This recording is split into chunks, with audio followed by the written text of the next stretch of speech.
ይህ ልጅ በጫማው ስር አጤረረ በመደበቅ በፈተናው ላይ ኮርጅ ነበር። መምህሩ ልጁ ወደ ታች ሲመለከት አይቶ ተጠራጠረ። ነገር ግን ሄዶ ሲፈትሸው ምንም ነገር አላገኘም። ሌላኛው ልጅ ደግሞ ማስታወሻው የተደበቀበት ሰው ሰራሽ ጣት ይዞ መጥቶ ነበር።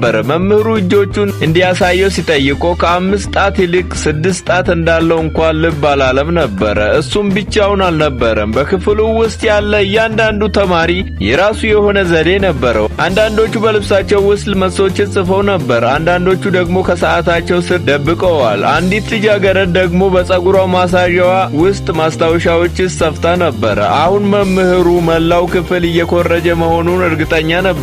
ነገር ግን አንዱንም ተማሪ እጅ ከፍንጅ ሊይዝ አልቻለም። ከዛም ሌላኛው ልጅ እስክሪፕቶውን ከክፍል ውጪ ከተቀመጠው ጓደኛው ጋር በተገናኘ ትንሽ መሳሪያ አማካኝነት አያይዞት ነበር። ጓደኛው የሚጽፈውን ማንኛውንም ነገር በክፍል ውስጥ ያለው የልጁ እጅ በራሱ ይገለብጠው ነበር። አንዲት ዝንብ ወደ ክፍሉ ውስጥ ከገባችበት ጊዜ ድረስ ሁሉም ነገር በጥሩ ሁኔታ እየሄደ ነበር። በውጪ ያለው ጓደኛው ዝንቧን ለማባረር እጁን አወዛወዘ። በዛው ቅስፈት በክፍሉ ውስጥ ያለው የልጁ እጅ በኃይል መርገብገብ ጀመረ። በአጋጣሚም መምህሩን በስክሪፕቶ ወጋው። መኮረጅን ታበረታታላችሁ? በትምህርት ቤት ያስገረማችሁን የኩረጃ ስልት አካፍሉን በኮሜንት። ወደ ዩቲዩብ ቻናላችን ገብታችሁ ፊልሞቻችንን አይታችሁ ላበረታታችሁን እናመሰግናለን። ሌሎቻችሁም ገብታችሁ እንድትጋበዙልን እንላለን። ፎሎ ማድረግ እንዳይረሳ።